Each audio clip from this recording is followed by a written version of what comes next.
Hello, everyone. Welcome to season one, podcast two of Uncommon Stories of Common People. So, today we have with us Mrs. Gulshan Kavarana. The life that is far extended beyond the situations that were gifted, beyond the situations that were presented to her. This woman talks about her journey of support group for people with the children of special needs and adults of special needs. I'm trusting that everyone will have one message to carry from this and you will enjoy this. Thank you. So, hello everyone. Today we have with us on Uncommon Stories of Common People, Mrs. Gulshan Kavarana. If I date back to how I know Gulshan, it's been 16 or 17 years, right? I met Gulshan first as a mum of a special needs child, Zara. Today, Zara is a blessed adult, and we still continue to keep in touch. I still see Zara because of the confidence that the family has shown in me, the trust that they have shown in me, and I'm in 100% gratitude for that. If I have to elaborate on what Mrs. Kavarana, what Gulshan Kavarana is all about, it's a lot that I can talk about, and you know it. So, for our listeners to know, I would say that when Zara was born, it was an intense detour, an intense turn in your life. But you know, there are very few people who grow their life around the detours. There are very few people who are able to build up this strength. And you did it not only for your family, you did it for several families around, several of them that might be having the similar need, similar environment. And today, Gulshan is a symbol of the support system, a very special group that you run that is a special needs support for the families. And not only that, Gulshan is also mentoring adults, one of whom has become a brand in UAE because this boy is now an adult who is also catering with the paintings and is doing such a marvelous job. But obviously, not because he was just, it's a gift, it's also because there was a great mentor behind him. So, Gulshan, there's a lot that I can continue to talk about you, but most importantly, what would you like to share as your journey in Dubai? How did your life bring you here? So first of all, thank you, Imneet, for having me here and My for pleasure. letting me share my story. So I came to Dubai with my family, my husband and my older daughter, Janai. My husband got a job here, so we moved here, and I was pregnant with my second daughter. And something was telling me that this baby is not going to be normal. So Wow. I don't know, it was just this fear. And so I used to pray in those days, and I said, okay, you know what, just give me a normal child and I'll work with people with disabilities for the rest of my life. This was before Zara was born. Yes. Wow. So when Zara was born, she was absolutely fine and normal. And so I called up all the schools for children with special needs and I said, can I come there as a volunteer? And, you know, I started volunteering there. And never in my wildest dreams did I imagine that one day my own child would be a student in the school. And yeah, after 4 months, I gave Zara just a routine vaccine, the DPT vaccine. Right. And 16 hours after the shot, she had her first seizure. And it was, I mean, our lives just turned, Of course. Yeah. and we were in this deep despair, like, what do we do? How is our life ever going to improve? to Or same. what can we do? Because then Zara started getting photosensitive, so we couldn't take her out in the daytime, and we had to make her wear glasses even in the house. Any kind of light would cause a seizure for her, and it was really a big struggle. And all my family around me was trying to support, not in Dubai, but they were in India. They were all trying to support, but they would tell me, we know what you're going through. And I would say, no, you don't. You don't have a child with special needs. You don't know what I'm going through. So then I said the best way to do that is talk to other families who Yes, have yeah. children with special needs. So that's when SFS started, in my living room with just 6 families. Wow. So that's the origin of such a huge group. Yeah. That's, I mean, today I'm sure that SFS is known to people. SFS has been awarded several times, and it's a great work that you have done, especially to bring awareness. Like, as you said, that Zara is 24, so that means 24 years, 26. 26 years back, we did not have Google. We didn't have access to any information. So at that stage, to reach out to people, I'm sure it was not as easy as it is today. Even now, like this evening, I have a family coming to talk to me because they have an 18-year-old son on the autism spectrum. Right. And internet is there, Google is there. Right. But they still want to talk to me because they want to find out from a parent, like what is the best thing, what can we do for our child, So even though it's all there now, we still want to talk to other families who are in the similar situation. I mean, I understand that because I feel that only those who have walked the path before you are they are the only ones who can share the first-hand experience. Everything else is two-dimensional, Exactly. and two-dimensional doesn't apply in life. So yeah. I've chosen few questions for you, Gulshan. I will not go into difficult ones. One thing that I've seen about Zara is that she's been, by God's grace, the longest survivor of Dravet syndrome in India, right? And I have seen her, like you guys are so consistent with your appointments. I have never seen that you missed even one. If I tell you come back in 3 months, I need to see her quick, you're there. So that much consistency, that much diligence. And I'm sure that you do know that every time I'll comment that I'm so impressed with the way you're doing things, I'm so impressed with the way you're carrying on this. So was it already was it a deeper commitment, or was it something that changed your mindset? Especially I can imagine that people go very regular with the medical help, but you've been so consistent even with the dental help.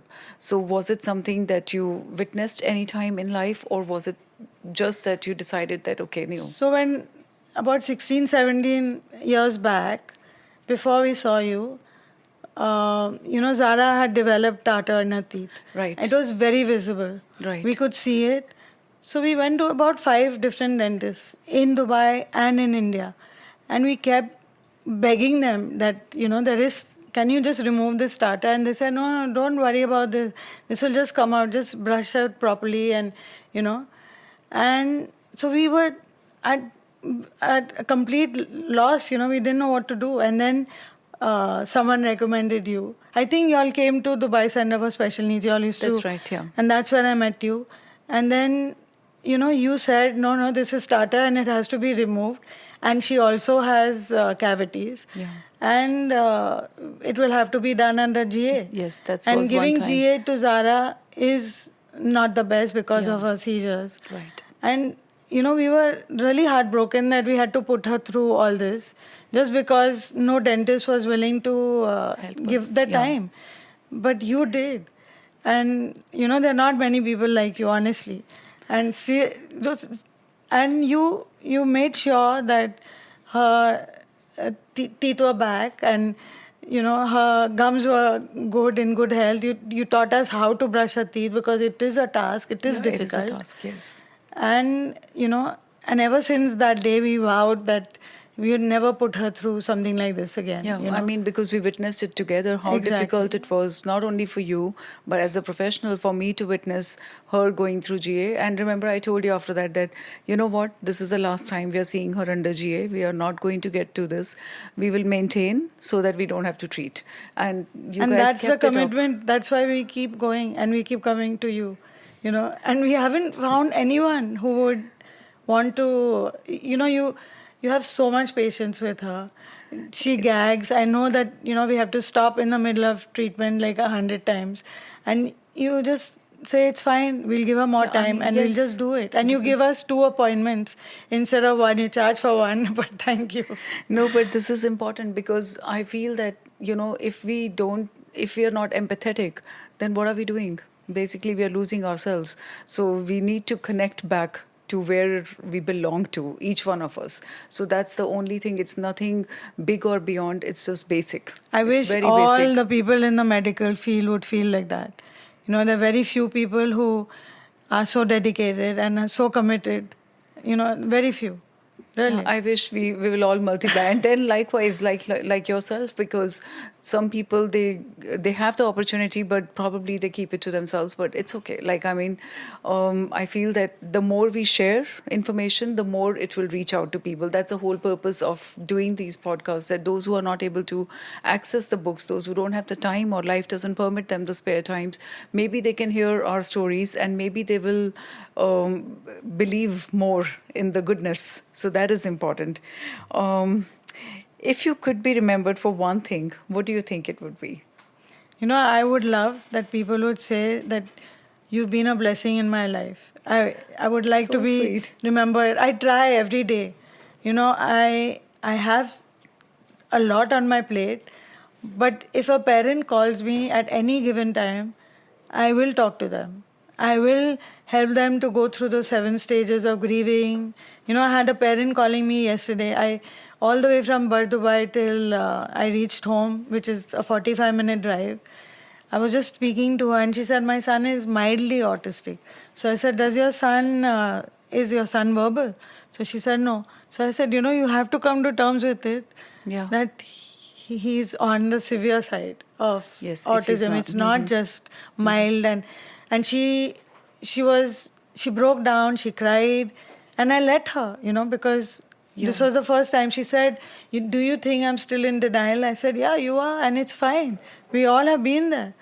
And I think I helped her to connect with her own child. Absolutely, and yes. and I would love that people would remember me by saying that I was a blessing in their life. That's very sweet. You know, the way when you said this 7 stages of grieving, I can't remember the author's name right now, but there's a book written, Seven Choices, that was also about the same thing. When people have like when they reach a roundabout in life, sometimes the best human reaction is fight or flight. So the first one is always flight. And Exactly. we go into denials. And then if you do not have the people to guide you or show you that, you know what, the red flag is there, we better see it, then skip it. We won't be able to find a route around it, so see it. Um, what's the best compliment you've gotten? So I can give you a lot of them, but this which this one? story, this is true. This really happened. So he was a doctor in the UAE. He had a son with on the autism spectrum, but very, very, very severe. You know, he used to scream, yell, bite, hit anyone that was walking around. And it was really hard to control this child. And that was the first time that this family came to the support group. Now, I didn't know them. And I just went up to him and I saw him, trying to make his son sit. And I said, this is one place where you can just let him be. If he wants to Right. run, just let him run. And it's safe. We are in an enclosed environment. It doesn't matter. Everybody will understand him. So please just let him be. And and I said, are you really enjoying this child? Because you need to enjoy yourself. Yeah. You need to enjoy yourself and you need to enjoy your child. And, with tears in his eyes, he gave me a hug and he said, no one has said this to me before. And then many, many, many years later, he said, he said, that day when you met me, I was going to drive into a truck with my family because I could not take this life anymore. And he said, when you just said, why aren't you enjoying your son? He said, it just made me feel like, what am I doing with my life? And why am I even getting these thoughts? And he said, you were the one who saved me from just doing something so drastic and so stupid. Wow. You know, in neurolinguistic programming, like when you say this, I go back to one of my classes in neurolinguistic programming where we were talking about compliments, you know, the power of words. Sometimes we may see a stranger and we just feel that maybe it's not important to say anything, but we don't know that stranger is carrying a baggage on them. And I think that's what you did. You were a blessing to him that day. Otherwise, maybe this family, this life, maybe they wouldn't have seen the next day. So, And yeah, he said, you touched my life in such a absolutely. profound way. And now the whole family is moved to the UK. And he said, I'm so glad that we're still a whole unit and we're not, what he was planning to do. Wow. That's really heartwarming, and I guess that's what keeps you as a drive as well. That you still continue, and you're continuing in a bigger and bigger way every day. Um, what has been your favorite job held? I think, all of us as parents, I think that's our first big job. Yeah, To parenting. parenting is Yeah, a big job, and I have been so fortunate to parent two wonderful girls, different in different ways. Janaya is just amazing. I've learned so much from her. right. Zara is amazing, and I've learned so much from her. So, but I think after being a parent, the my job as a teacher has been amazing. It's as an art mentor. And I started working only at the age of 46. Before that, I was volunteering. So my Wow. mother used to keep telling me, you're successful only when you get a job and when you're financially independent. Right. That's when you are, that's a job. This volunteering is not a job. Right. So when I was offered a job at the age of 46, I said, I can't come in as a volunteer just because of my mom. I need to get paid. Yes. So Yeah. that's the first job I held at the age of 46, and I love it. I'm close to 60 now, and I'm really not looking forward to retirement because I don't think I can ever retire from this job. I guess, correct me if I'm wrong, that I think teaching is something that is inherent. It's like motherhood, it's like fatherhood, or being a teacher, because you can get a certificate, but you cannot get the compassion. You cannot get the empathy. These are the values that you have within you. So once you have, then you don't retire from your values. So they are going to be with you no matter where you are. But when you said that you got your first job at 46, it reminds me always of the thing that that when we connect the dots, as Steve Jobs always said during his lifetime, that wherever you are in life, go back and connect the dots. It does not matter which year, when. It only matters what you have done, because the Exactly. length of your life is not so important. It's the intensity. It's what you will actually leave behind you. So keep connecting the dots. And I think you've done it so And that's wonderfully what I well. tell everybody. They ask me, what do you do in life? I really literally connect dots. I connect this parent with this parent because they need to talk Yeah. and, they need to learn from To one hear from another. each Yeah. other, yes. And that's what I've been doing for a long time. I do connect dots. Literally, yes. If you could go back, I'm sure that you also believe that each day, if we look back, we'll say that, okay, maybe if it was today, maybe I would have decided this thing a little bit more better. Maybe I would have been more wiser. If you were to go back to your 18-year-old self, what do you think you would tell that 18-year-old girl? That life is going to be up and down. Right. If it's straight, means you're dead. Of course, So ECG. Yeah. allow yourself to go down. And when you're down, it's fine because the only way out of being down is going up. So when you're Absolutely. up, it's scary because then you're coming down again. So allow that's going to happen. It's bound to happen. And in life, you'll only have two choices. Either you are miserable with your life or you're going Right. to make a difference and you're going to be happy. So you have to choose every single day. Today, do I want to be? I wake up in the morning and say, today is a good day, I'm going to be really happy. And I wake up like that. Even though Zara's had a seizure in the night and the night has been completely messed up for us. 3 hours we've been awake with her. But I still wake up saying, today is a good day. Today is going to be a nice day and I'm going to enjoy myself. Your biggest pet peeve? It's people not understanding people with special needs, and feeling pity and sorry and, they've apologized to me. I said, why are you apologizing? They said, oh, sorry, your child is like this. I said, no, there's no need to feel sorry, We have a different lifestyle, Yes. but it's not a bad thing. It's not something bad that has happened in our life. It's something that we all need Manageable. to, yeah. Yes. And Yeah. it's how you live your life. And the stairs that we have, that really bothers me. Not so much for Zara because Zara is not bothered by the stairs, but the other kids who are, or the families who are in the mall trying to enjoy themselves, and then you sit and you just stare at them and you whisper and you make fun. If someone is a little person, then you laugh at them. I think that has to stop. It really has to stop. And they keep saying, we don't know how to react. We don't know how, but come on, find out. Internet is Yes. available. Yes. Stop Yeah. your children from laughing or staring and pointing and then you moving your child away like our child has some contagious disease that we are going to, give to your Get to, child. yeah. No, you're very right that it's the information that will change the environment. So more we talk about it, and when we were talking before we started to record that, you said that there could be a higher incidence of children born with autism. 1 in every 50.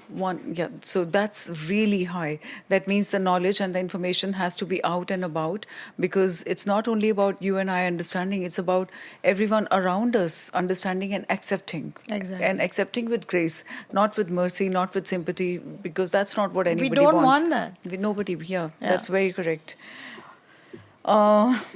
So when we talk about all this information out there, what do you think our world would look like in 50 years? If, let's say, we are able to, or when we are able to picture this in the wider world and more people become aware, do you think we are getting any better? More and more children are being born with autism, 1 in 50. Yes. The numbers are really increasing. I don't know what it is. Is it the environment? Is it the food? Is it genetic? Nobody knows. Yeah. So I feel in 50 years there'll be more people on the autism spectrum who will make the world a better place.